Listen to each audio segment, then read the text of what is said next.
수상한 공시 오늘의 첫 번째 종목은 SBW 생명과학입니다. 먼저 기업 개요부터 확인해 보겠습니다. 2004년 12월 삼성전기 VCR 헤드 부문을 분사해서 설립됐으며 2012년 8월 코스닥 시장에 상장했습니다.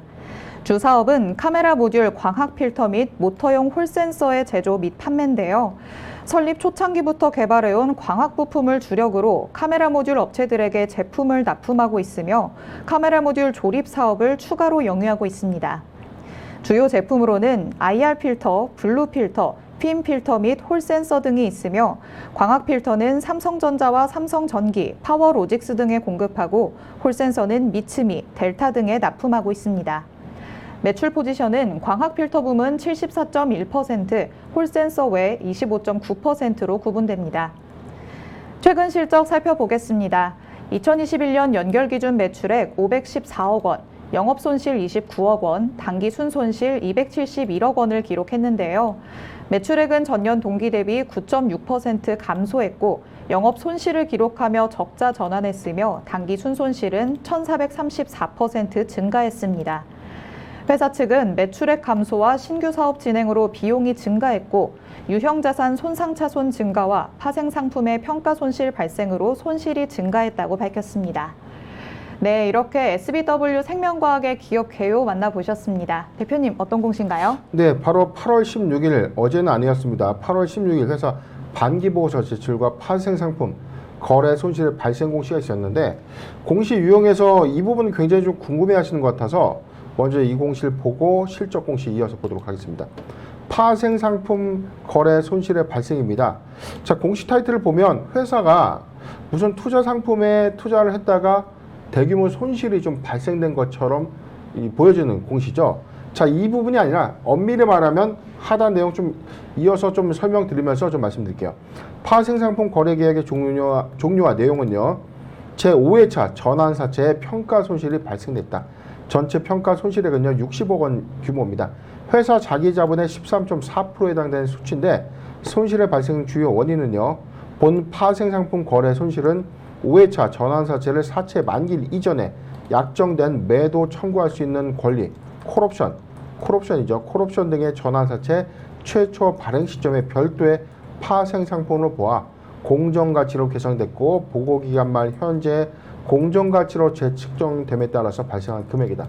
앵커님, 이 내용 좀 어때요? 좀 이해가 좀 되시나요? 말이 너무 어려운데요. 예, 간단하게 이 내용 다 읽을 필요가 없어요. 뭐 읽으면 되냐면 자, 이렇게 보시면 됩니다. 회사가 사채를 발행했습니다. 전환사채가 있고요. 신주 인수권부 사채가 있어요. 교환사채는 제외입니다. 이미 발행된 주식을 바꿔주는 것이기 때문에 교환사채는 제외하고 전환사채와 신주 인수권부 사채, CB와 BW라고 좀 불리죠. 이 두 가지 사채가 발행이 됐을 때 가령 발행 100억 원을 발행했습니다. 발행가액은 1,000원이에요. 주당 1,000원인데 이게 우리가 이제 결산 시점이죠. 3월 말, 6월 말, 그다음에 9월 말, 그다음에 1년 12월 말. 이렇게 해서 우리가 분기 보고서도 내고 그다음에 반기 보고서, 그다음에 사업 보고서까지 좀 제출하는데 회사는 반기와 사업 보고서, 즉 감사 보고서 제출 시점에는 6월 말과 12월 말 통상적으로 사채에 대한 이 공정가치 평가를 합니다. 이게 뭐냐면 회사가 발행한 이 사채 이 행사가가 1,000원인데 6월 말 기점에서 회사의 주가를 시뮬레이션 해요. 그러니까 가령 주가가 5,000원이었다. 그럼 4,000원 가량의 시세 차익이 좀 예상이 되죠. 네. 이 4,000원만큼을 평가 손실로 잡는 거예요.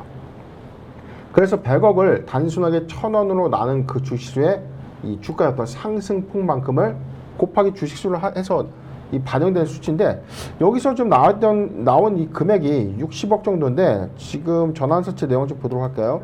작년 2월에 발행된 것이죠. 단순한 거예요. 평가 방법의 디테일하면 좀 차이가 좀 있겠지만 자, 이렇게 보면 되겠습니다. 회사는 전환 예정 주식수가 744만 주인데 744만 주의 발행가액은 4,028원이었어요.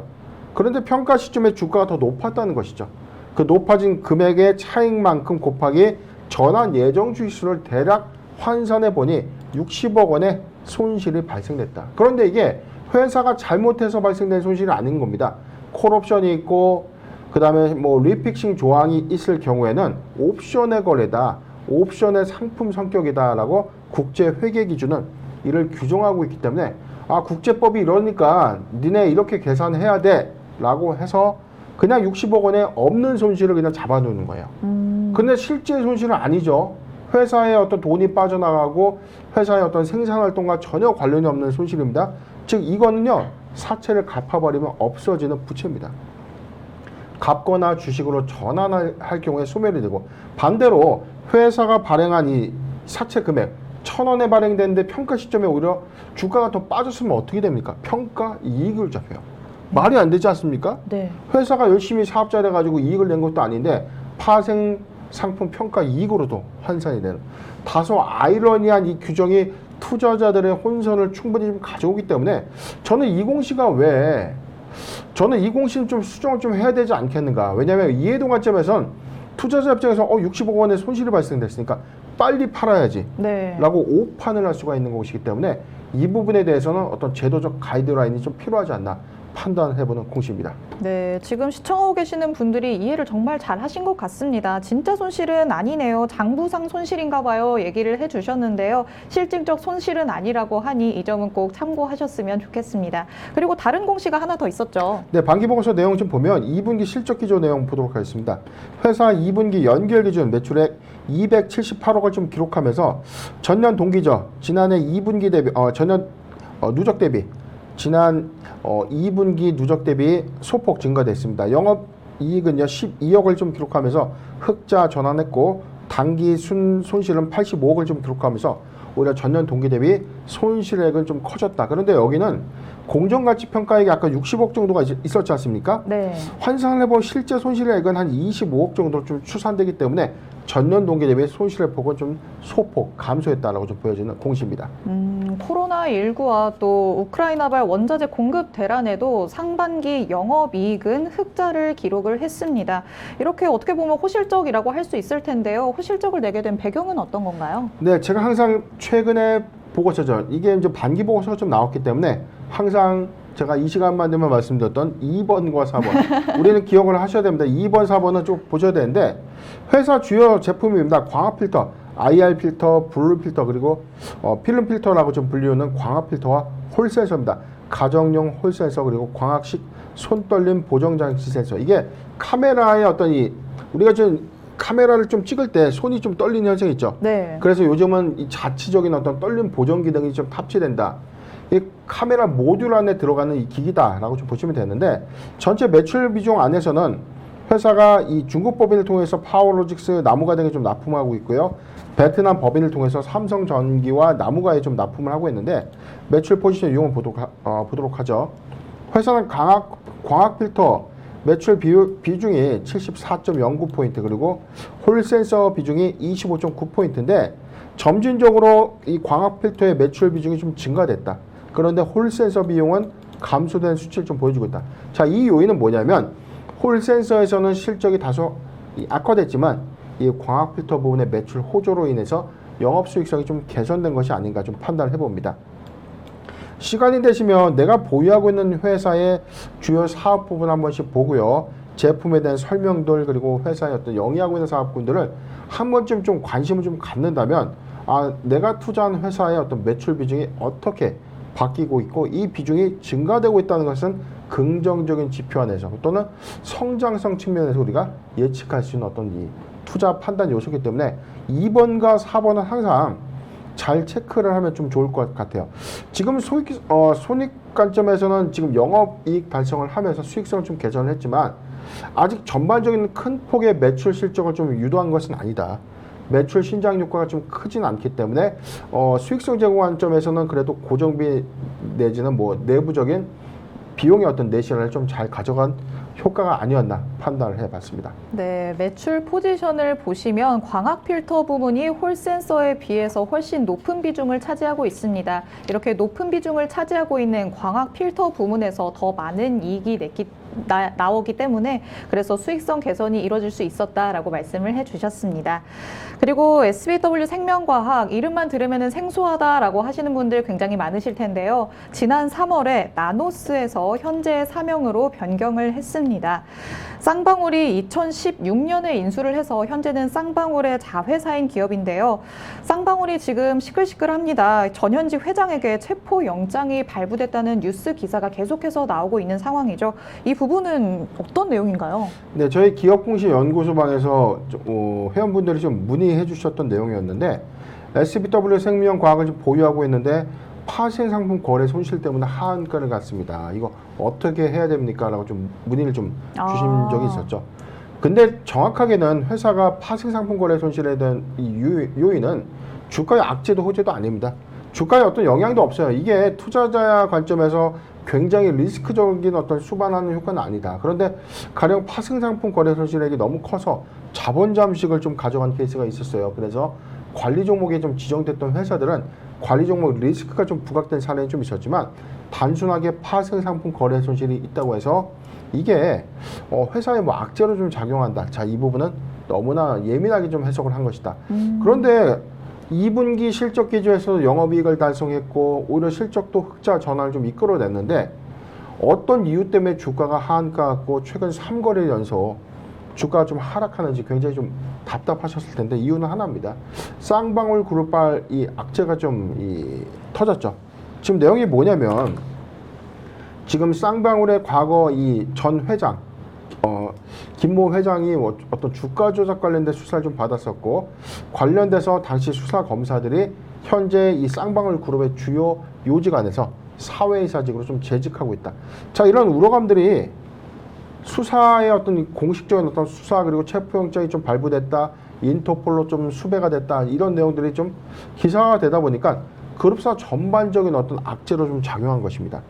이게 한간에서는 오히려 회사의 어떤 비위들이 들통날 수 있다 이런 우려감인데 통상적으로 최근에 뭐 쌍방울 그룹의 어떤 압수수색도 좀 있었다 이런 것들이 회계의 어떤 비위나 기타 뭐 횡령과 관련된 어떤 사항들이 밝혀질 수도 있는 것 아닌가라는 어떤 우려감도 반영되고 있는 추세입니다. 아직 뭐 확대 해석하기는 좀 이르지만 어찌되었던 간에 지금 검찰에서는 쌍방울 그룹을 수사 선상에 두고 있고 체포영장이 좀 발부된 만큼 그룹사에서는 단기간 좀 상당히 좀 오랜 기간의 악재로 작용될 것이다라고 판단해 보고 있습니다. 네, 단기간으로도 볼 수 있고 어떻게 보면은 오랜 기간까지도 악재로 볼 수 있는 상황이다라고 말씀을 해주셨습니다. 기존 주주분들께서는 굉장히 애가 타실 것 같은데요. 계속해서 유념해서 지켜보셔야 하는 상황일 것 같습니다. SBW 생명과학 뇌종양 치료제와 또 자가면역 질환 치료제 등의 개발을 진행을 하면서 사업적인 도약을 꿈꾸고 있는 기업이기도 합니다. 그렇다면 사업적인 전망에 대해서는 어떻게 보시나요? 예, 상호를 나노스에서 SBW 생명과학으로 이름을 변경했죠. 네. 상호명만 보면 바이오회사 사업을 좀 영위하는 것처럼 보이지만 아직까지 주력 사업은 광학필터와 홀센서. 전혀 이 주력 사업과 상호명이 매칭은 되어 있지는 않죠. 그런데 네. 이게 지금 자회사를 통해서 이 나노스 현지 법인이 나노스 미국 현지 법인이 미국 솔크 연구소와 뇌종양 치료제 임상모멘텀으로 좀 꾸준하게 연구 개발을 좀 하고 있으나 아직까지는 확정된 퍼포먼스는 좀 없었다는 것이죠. 최근에 이러한 어떤 이 기대감이 지금 쌍방울 그룹발 전체 악재로 좀 덮여지는 어떤 분위기인데 글쎄요, 저는 일단 아무리 호재적인 요인이 있다고 하더라도 턴 어라운드 관점에서 실적 호인 요인이 있다고 하더라도 쌍방울 그룹발 악재가 상당히 좀 리스크하다. 지금 여기서 우리가 좀 주는 학습 효과가 주가 조직에 관련된 이 설들이 좀 나오고 있고요. 횡령 관련된 설들이 자꾸 지속적으로 좀 제기가 되어 있다는 것은 만약에 압수수색 이후에 확인해 봤더니 뭐 관련된 회계적인 부정행위가 있었다. 그렇다면 대단한 악재로 좀 작용될 수 있는데 쌍방울 그룹사 전반적인 어느 악재인 만큼 신규종 매수 관점에서는 굉장히 좀 리스크하지 않겠는가 좀 판단을 해봤습니다. 네. 먼저 이어서 좀 차트를 좀 보도록 할 텐데요. 지금 8.68포인트 2,105원 주가 형성을 좀 기록하고 있는데 지금 이 관련 보도가 좀 전해졌던 8월 17일자 하한가 기록을 했고요. 8월 16일 하한가 기록했고 어제 그리고 오늘 이어서 3거래 연속 지금 주가의 어떤 하락폭이 좀 커지고 있죠. 자, 이 요인이 뭐냐면 아직까지 우려감들이 해소되고 있지 않다. 오히려 이거보다 앞으로 다가올 어떤 리스크에 대한 우려감들이 좀 크게 반영되고 있는 형국인데 글쎄요, 저는 좀 하한가 이후에 주가가 그래도 바닥 찍고 난 이후에 그래도 횡보하지 않을까라고 판단을 해봤는데 오늘의 하락폭은 좀 다소 저도 낙폭이 좀 지나친 것 아닌가 좀 판단을 해보는데 최근에 이 소수 계좌 이 거래 집중 매도가 있었어요. 그러니까 특정 계좌군에서 지속적인 매도 행태가 좀 있다는 것은 주가 급락에 따른 어떤 반대 매매 요인이 있었던 것인지, 자, 이 여부는 아직 알 수는 없지만 굉장히 정상적인 어떤 거래의 흐름은 아니다. 신규적 매수 관점에서는 절대 매수 금지입니다.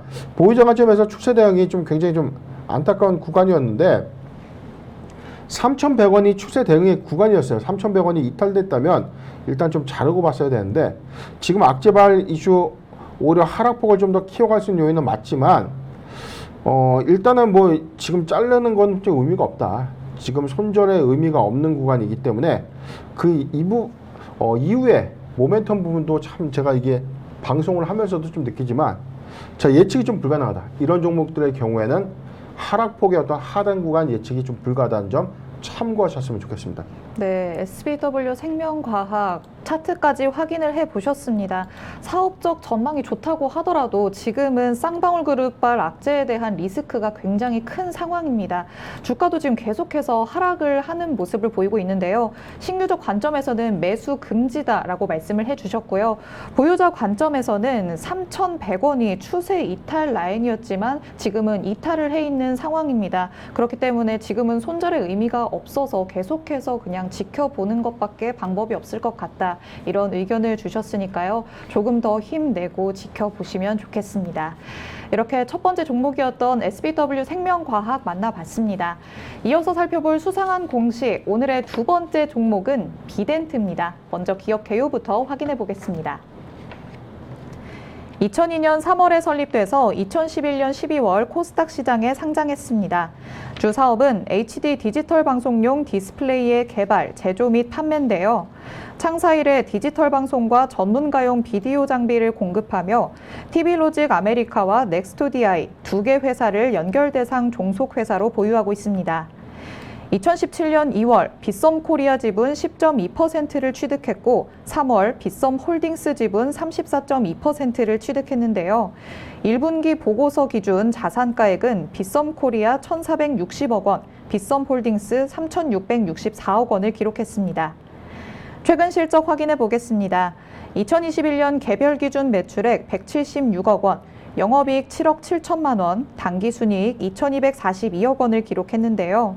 매출액은 전년 동기 대비 65.1% 증가했고 영업이익을 기록하며 흑자 전환했으며 당기순이익은 971% 증가했습니다. 회사 측은 코로나19로 침체됐던 해외 시장 수주 증가로 매출액이 증가했으며 내부 손익구조 개선과 관계기업 실적 호조로 순이익이 증가했다고 밝혔습니다. 네, 이렇게 비덴트의 기업 개요 확인해 보셨습니다. 대표님, 어떤 공시인가요? 네, 바로 어제였습니다. 회사 기타 경영상 자율 공시 발표를 했는데 비덴트 2022년도 반기보고서 미제출 사유의 건입니다. 내용 보도록 하겠습니다.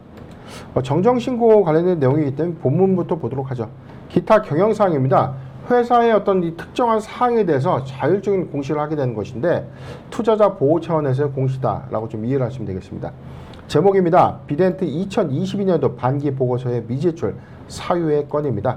자본시장과 금융투자업에 관한 법률에 의해서 반기 보고서는 이 사업년도 종료일로부터 45일 이내에 금융위원회와 거래소에 제출을 해야 되는데 회사는 8월 16일까지 2022년도 반기 보고서를 공시해야 됩니다.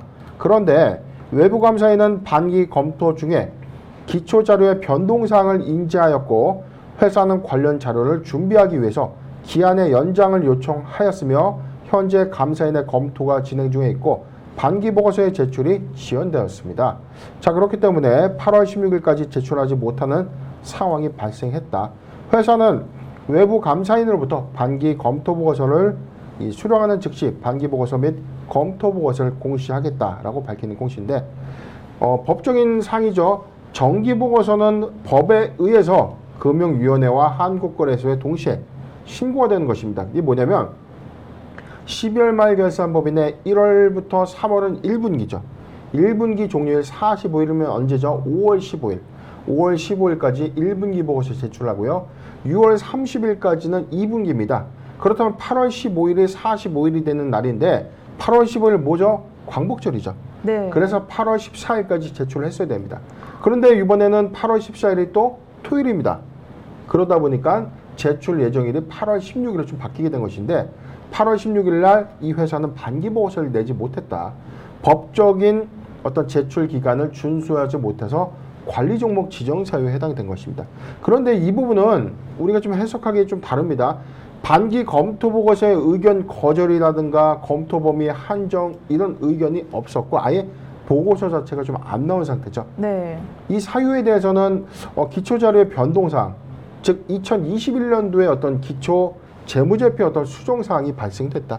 이 부분을 지금 다시금 회사가 관련 자료를 좀 준비하고 있고 이게 완료가 되고 난 이후에 정상적인 반기 검토 보고서와 반기 보고서를 제출하겠다라고 밝히는 공시입니다. 오늘도 역시 반기 보고서 제출 관련한 소식의 종목이었습니다. 비덴트는 반기 보고서를 제출하지 않아서 관리 종목으로 지정이 됐는데요. 이번에 제출하지 않았다고 하는 것은 기초자료에 변동사항이 있기 때문이다라고 말씀을 해주셨습니다. 변동사항이 다 정리가 된 다음에는 반기 보고서를 제출할 것이라고 예측을 해주셨습니다. 그리고 비덴트 기업 개요에서 말씀드렸던 것처럼 가상화폐 거래소 빗썸의 최대 주주입니다.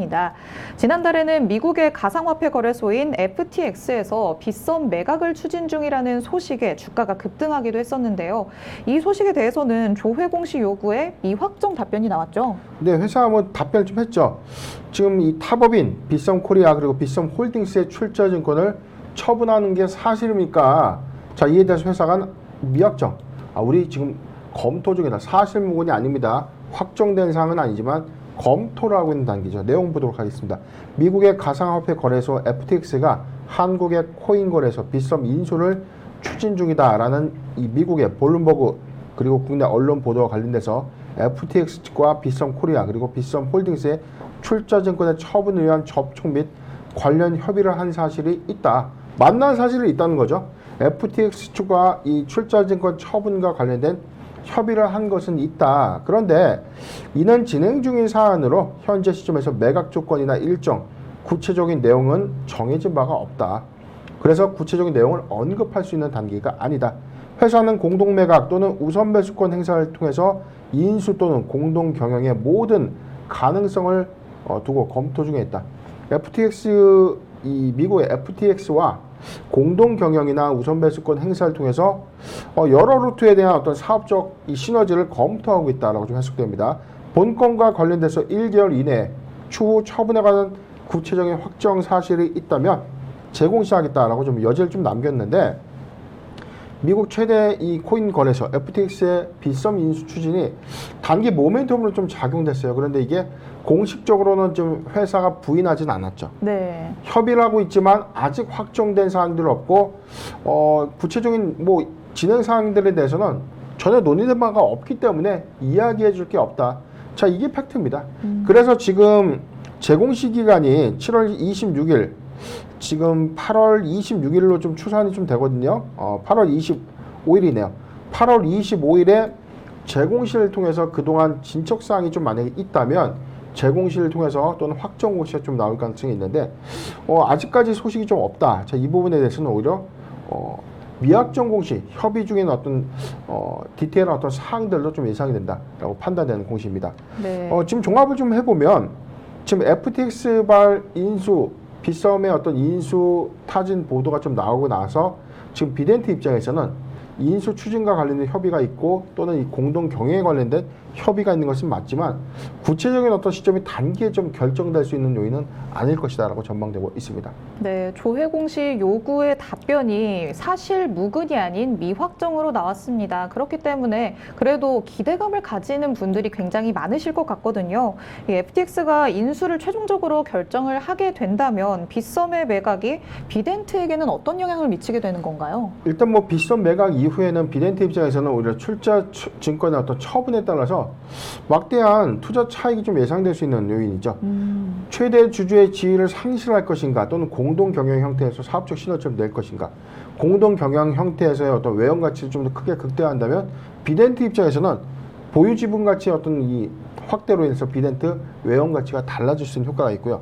만약에 고가의 처분을 했다면 평가 차익으로 인해서 비덴트는 탄탄한 실타를 좀 확보하게 되는 셈이기 때문에 관점에 따라서는 오히려 최초 투자 금액 대비해서 상당한 인수자금 안에서 뭐 매각이 좀 결정이 된다면 호재로 좀 작용될 수 있는 요인은 맞다라고 좀 판단되는데, 근데 이게 코인의 관점에서 지금 이 코인 거래소의 어떤 매각이 쉽게 좀 결정될 수 있는 요인은 아니다. 왜냐면 최근에 뭐 넥슨에도 매각 추진이 좀 있었는데 결국에는 이게 뭐 무산이 좀 됐었죠. 네. 몇 번의 이 거래소 이 관련된 딜이 좀 있었지만 현실화되거나 좀 가시화됐던 어떤 사항들이 좀 없었기 때문에 이번에도 FTX 발에서 어떤 단순하게 인수 타진이었는지 관련된 사업 시너지를 위한 협의였는지 그 여부는 좀 아직 구체적으로 알 수는 없지만 인수 과정이 좀 쉽게 결정될 수 있는 사안은 아니다. 그렇지만 만약에 인수가 확정되거나 가시화된 어떤 내용들이 있다면 단기 모멘텀으로 좀 작용될 수 있는 요소는 있다. 이렇게 전망을 해봤습니다. 네, 비덴트에게는 단기 모멘텀으로 작용할 수 있다라는 말씀해 주셨습니다. 외형 가치가 확대가 되거나 아니면 상당한 차익을 실현할 수 있다라고 두 가지 관점에서 볼 수 있다는 그런 얘기를 해 주셨는데요.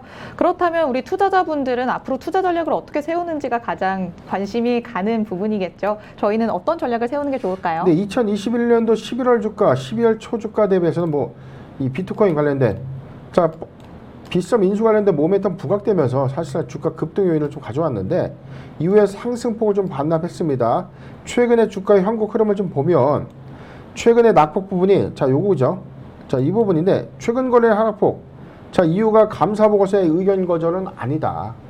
감사 보고서의 의견 거절이나 부적정 한정 의견이 아님에도 불구하고 이게 감사 반기 보고서가 단순하게 지연됐다. 이로 인해서 관리 종목에 좀 편입됐던 리스크가 좀 수반됐다. 잘못하면 관리 종목에 지정될 수 있는 의견 거절이 있는 것 아닌가, 그런 우려감들이 좀 반영되는 것이죠. 네. 주가의 힌트는 여기에 나와 있습니다. 우리가 3월에도 힌트를 얻을 수 있어요. 감사 보고서가 정기 주주총회일로부터 1주간 전에 무조건 나와줘야 되는데 이제 법이 바뀌어서 3월 30일까지가 아닙니다. 3월 말까지가 아니라 정기 주주총회일로부터 무조건 일주일 전까지는 무조건 제출을 해야 돼요.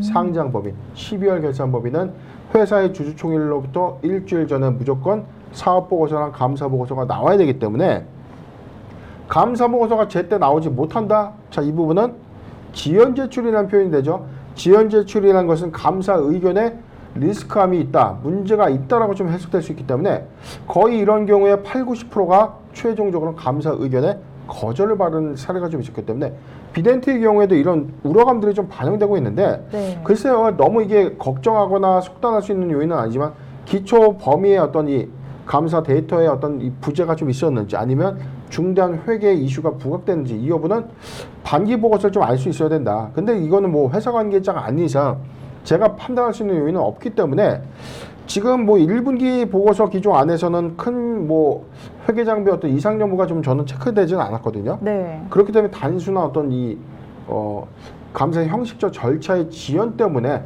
반기 보고서가 좀 지연이 됐기 때문에 오히려 적정한 반기 보고서 제출은 호재로 좀 작용될 수 있는 요인이다. 반대로 의견 거절이라면 추가적인 주가의 하락도 불가피하다. 이 점을 좀 잘 참고해야 되는데 신규종 매수 관점에서는 아직 리스크하죠. 만약에 반기 보고서가 제출이 됐던 시점에 의견 거절이라든가 한정 의견을 내면 관리 종목이 확정될 수 있는 사안이죠.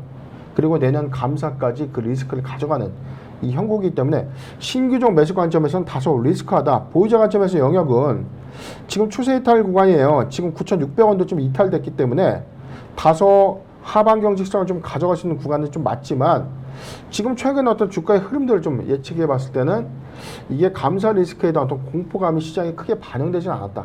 이 점을 잘 참고하셨으면 좋겠습니다. 네, 의견 거절에 대한 우려감이 반영된 주가의 흐름을 보이고 있는 상황입니다. 하지만 의견 거절이 나온 상황은 아니기 때문에 아직까지는 속단하기는 이르다라고 말씀을 해주셨습니다. 하지만 신규 매수자 관점에서는 그래도 리스크가 남아있는 상황이기 때문에 접근하지 않는 것이 좋겠다라고 말씀을 해주셨으니까요. 여러분이 전략 세우시는 데에는 참고하시기 바랍니다. 이렇게 오늘 SBW 생명과학과 비덴트 두 가지 종목에 대해서 살펴봤습니다. 대표님이 말씀해주신 핵심 포인트들이 여러분이 성공적인 투자 전략 세우시는 데 큰 도움이 됐으면 좋겠습니다. 저희 방송 보시면서 공시 내용에 대해 궁금한 점 있으신 분들은요, 노란톡 오픈 채팅방에 변영인의 기업공시연구소 검색해서 입장해 주시면 됩니다. 노란톡에서 질문해 주시면 대표님께서 직접 빠르게 답변해 드리니까요, 노란톡도 많은 이용 부탁드립니다.